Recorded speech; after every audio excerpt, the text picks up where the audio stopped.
You know that feeling? When the world moves on, and somehow you're the only one left behind? That was me, last Christmas. My name's Ethan, and this is the story of how I learned that family can cut deeper than any knife. They told me, it's just for close family. Close family. Funny, right? Because I thought blood made us close. Turns out silence does too. I spent that night alone. Just me, the flickering lights, and the sound of my own thoughts whispering, "You weren't enough." But here's where it gets strange. Because just when I thought the night was over, the doorbell rang. And from that moment on, nothing, absolutely nothing, was the same again. If you think you know where this story goes, trust me, you don't. So before we open that door, hit like, subscribe, and let's step into the night together. Christmas used to mean something to me. The smell of cinnamon rolls from Mom's oven, Dad pretending he hated carols but humming along anyway, my sister laughing so hard she'd spill cocoa on the rug. It was chaos, but it was home. Back then, I never imagined that one day I'd be the outsider. It started small. Little things. Missed calls. Short texts. Then the family group chat got quieter, for me at least. Everyone else seemed closer than ever, while I became invisible. You ever scroll through your own family photos and realize you've been edited out? Yeah, that's a special kind of pain, but I told myself it was fine. Families drift. People get busy. I tried to stay positive, until that one phone call. Mom sounded different. Sweet but distant, like she was reading from a script. She said, "Honey, we're keeping it small this year. Just close family." I laughed, thinking it was a joke. "Mom, I'm your son. How much closer can we get?" Silence. Then the line cut. That was the moment I realized I wasn't invited. Not forgotten, excluded. I won't lie, I went through every emotion in one night. Anger, confusion, denial. I even convinced myself there must have been a mistake. But the next morning, my sister posted a story. All of them at the dinner table, laughing, wearing matching sweaters. And there it was, my old chair, empty. I could have driven there, banged on their door, demanded answers. But pride's a funny thing. It whispers, don't give them the satisfaction. So, I stayed home. The world outside was celebrating. Lights on every house, kids throwing snowballs, the smell of roast turkey in the air. Inside, my apartment felt hollow. I tried turning on a Christmas movie, but the laughter felt fake. I poured myself a drink, but even that tasted bitter. You ever realize how loud silence can be? It's deafening when you're the only one hearing it. I walked around the apartment, my phone in hand, half expecting a message, an apology, anything. But nothing came. So I did what people do when they're lonely. I started talking to myself. I asked, what did I do wrong? Why me? No answers, of course. Just that same hollow feeling in my chest. That's when I decided to make peace with it. I lit a candle, poured another drink, and whispered, "Merry Christmas. Ethan, you're on your own now." I sat by the window, watching the snow fall. Soft, quiet, endless. Then I saw something strange, a shadow, moving across my porch. I thought maybe I imagined it. But then came the sound I'll never forget, ding-dong. Someone was at my door, and from the look of it, they'd been standing there for a while. The sound of that doorbell echoed through the room like a memory I didn't ask to relive. I froze. For a second I thought maybe it was a delivery guy or a neighbor. But who delivers anything on Christmas night? I stood there, staring at the door, my heart beating louder than the clock behind me. My hand hesitated on the doorknob. Something in me said, don't open it. But another voice whispered, what if it's them? What if they change their mind? I turned the handle slowly. The hallway light spilled in, painting the snow outside in gold. But no one was there. Just a small box, wrapped in silver paper, sitting neatly on the welcome mat. No tag, no card, nothing. I picked it up, half expecting it to be a prank. It was cold to the touch. Inside, I could hear something shifting. Faint, like a coin or maybe a key. My curiosity was stronger than my sense, so I brought it inside and placed it on the table. For a while I just stared at it. That box felt heavier than it looked, like it carried more than just what was inside, like it carried answers, regret, or maybe a message. I poured another drink and sat down, the candle flickering beside me. When I finally tore the paper open, I found an old photograph. My family, all of us, together, smiling in front of the Christmas tree. I was maybe 12 then. The last year we all looked happy. But someone had drawn an X across my face. That's when the world tilted. My throat went dry. My hands shook. Who would do that? Why now? I flipped the photo over, hoping for some clue. And there it was. 4 words scribbled in black ink. You forgot something, Ethan. I felt my chest tighten.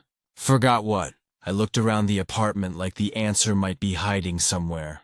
And then I noticed something. The candle flame flickered, even though no window was open. The air felt colder, like someone else was in the room. A knock followed. 3 sharp taps. Not the doorbell this time. The door itself. I turned toward it, pulse racing. Every instinct told me not to move. Whoever was out there, they weren't delivering gifts. I took a deep breath and walked closer, each step louder than the last. My reflection trembled in the glass of the door. I could see the shape of someone standing outside, still, silent, waiting. I didn't speak. Neither did they. We just stood there. 2 strangers divided by a thin wooden door and 1,000 unspoken things. Then, the figure moved closer, and in a low, familiar voice I heard, "We need to talk." It was my sister, but the look in her eyes wasn't the sister I remembered. Something had changed, and before I could even ask what she was doing there, she pushed the door open and stepped inside. That's when I realized this wasn't a visit. It was a reckoning. She walked in like she owned the place, coat still on, snow melting off her boots. That same perfume she used to wear when we were kids. For a second, I thought maybe she'd come to apologize. Maybe Mom had sent her. Maybe this was the moment everything would finally make sense.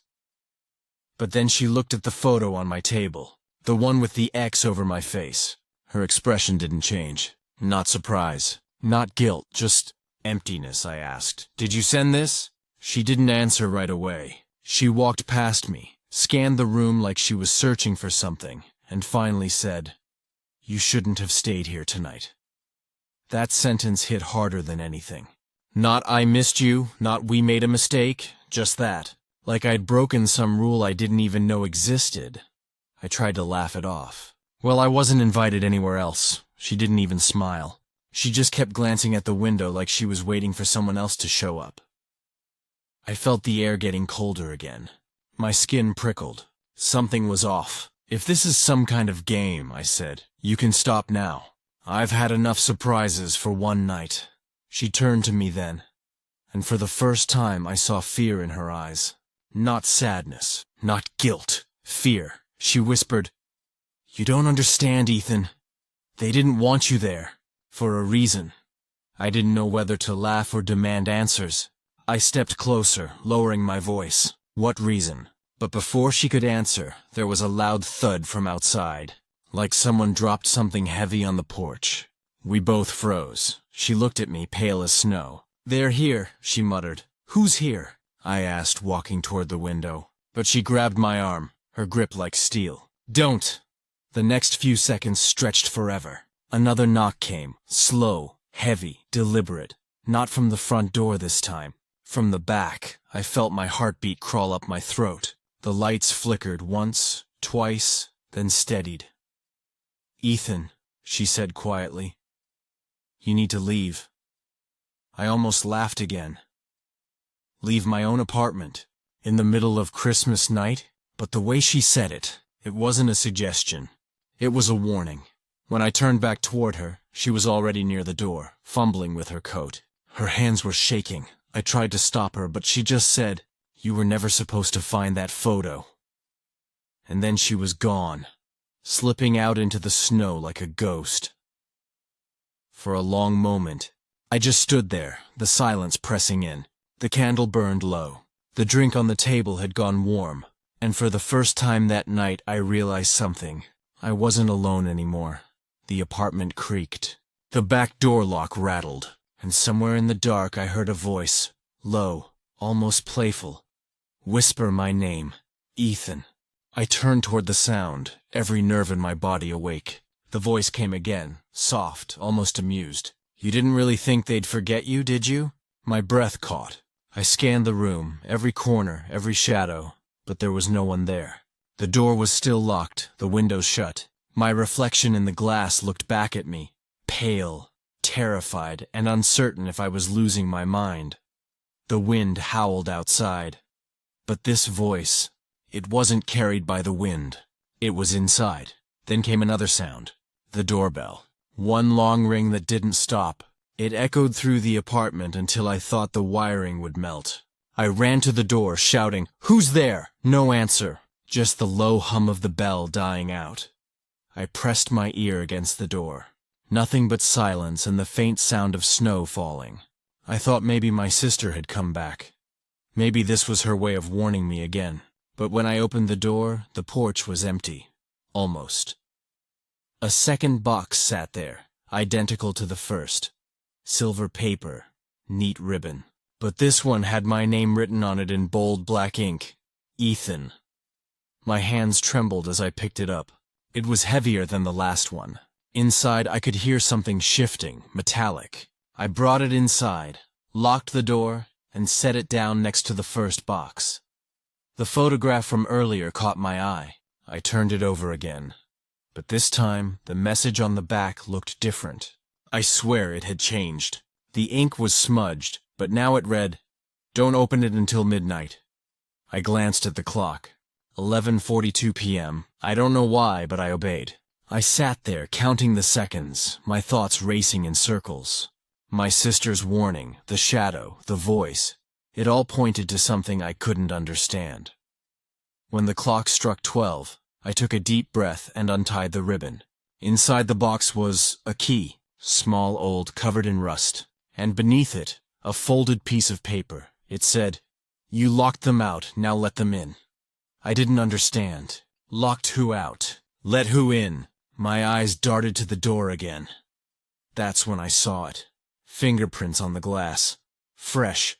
Smudged across the window pane, as if someone had been standing there, watching the whole time. The back door rattled again. Harder this time. Then, silence.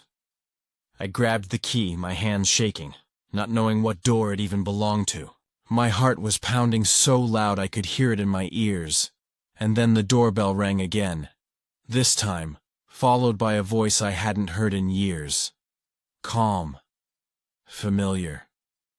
Cold. Ethan. "It's Dad. Open the door." I froze. My father had been dead for 7 years. My first thought was that I'd finally snapped. Grief, isolation, the drinks, it had all caught up to me. But the voice came again, clearer this time. "Ethan, son, open the door." I backed away slowly, shaking my head. "No," I whispered. "You're gone. You can't be here." But the sound of footsteps on the porch said otherwise. Slow, heavy, deliberate. Then came a faint knock, just like he used to do when I was a kid and locked myself in my room after a fight. 3 soft taps. I didn't want to believe it. I couldn't. My father had been buried years ago. I'd stood over his grave. I'd seen the coffin, and yet, something in me wanted it to be real. That desperate, childlike part that still wanted his approval. I took a step closer to the door. My hand hovered over the knob. "If this is some kind of joke," I said, "it's not funny." Then I heard it, his voice trembling just slightly. "You think you were the only one left out, Ethan? You locked yourself away from all of us long before we shut you out." The words hit hard, like he knew every thought I'd buried. I swallowed. "That's not true." A pause. Then softly, "Isn't it?" I felt my knees weaken. The room felt smaller, the air heavier. It was as if every regret, every argument, every cruel word I'd ever spoken was pressing down on me all at once. "I tried," I said. "I tried to make things right." "You wouldn't listen." Outside silence. Then the faintest whisper, almost kind, almost sad. "Then listen now." The doorknob turned on its own. My blood ran cold. I stumbled back as the door creaked open. No footsteps entered, just a rush of icy wind that snuffed out the candle. In the darkness I saw him. My father, standing there, exactly as I remembered. Same coat, same weary eyes. Only now he looked hollow. He stepped forward. I wanted to scream, to run, but my body wouldn't move. His voice was calm, almost human. "You think this is about revenge?" he said. "No, son. This is about remembering." Behind him, shadows began to form. My mother, my sister, my uncle. Faces pale and silent, standing in the snow, watching. All of them. Gone, yet somehow here. My mind raced. "You're not real," I muttered. "You can't be." Dad reached into his coat and placed the rusty key on the table. "It opens the door you locked a long time ago," he said. "The one inside you." Then one by one they began to fade, melting into the cold air until I was alone again. The candle flickered back to life, its flame steady, calm. The photo on the table was different now. The X across my face was gone. We were all smiling again. Whole.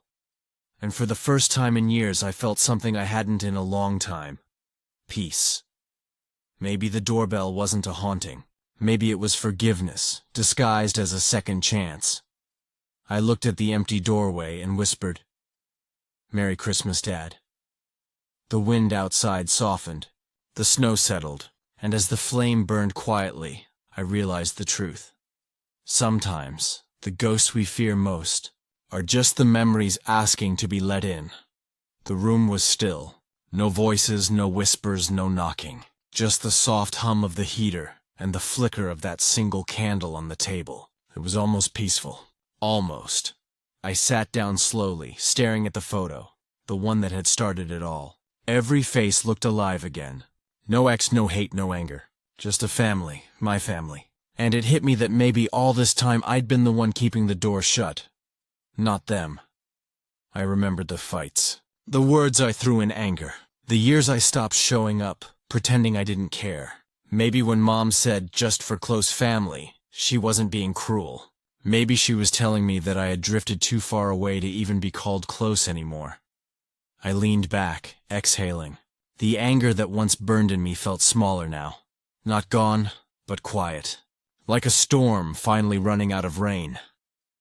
Outside, the first light of morning began to cut through the snow. I hadn't realized how long I'd been sitting there. I stood, walked to the window, and watched the world turn gold. Neighbors started stepping out. Kids laughing, holding new toys. For the first time in years, the laughter didn't sting. It felt distant, but warm. I walked over to the door and picked up the old key my father had left behind. It was cold in my hand, but not frightening anymore. I opened the door, and a gust of winter air swept in. Crisp, clean, and alive. The porch was empty now. No footprints, no boxes. Just fresh snow. It was as if the night had never happened. But I knew better. Something had happened. Something real. I closed my eyes and whispered, "I forgive you." Then, after a pause, "I forgive me too." That's when I heard it. Faint, but unmistakable. A doorbell from somewhere far away. Only this time it didn't sound eerie. It sounded gentle, like a reminder. Maybe forgiveness rings that way. Quietly, once you're ready to hear it. I turned off the lights, grabbed my coat, and stepped outside. The air bit at my skin, but it felt good, honest. I looked down the road, toward where my family lived. I didn't know if I'd ever knock on their door again. But I knew this. I wasn't angry anymore. Sometimes we spend years waiting for others to let us in. But maybe the real power is learning how to open the door ourselves. I took a deep breath, smiled faintly, and whispered into the cold morning air, "Merry Christmas." If you've ever felt forgotten, if you've ever sat through a night like mine, remember this. The people who truly love you never stop knocking. Sometimes we just need the courage to answer. Don't forget to like, subscribe, and share this story if it found you at the right time. Because maybe, just maybe, and it's your turn to open the door.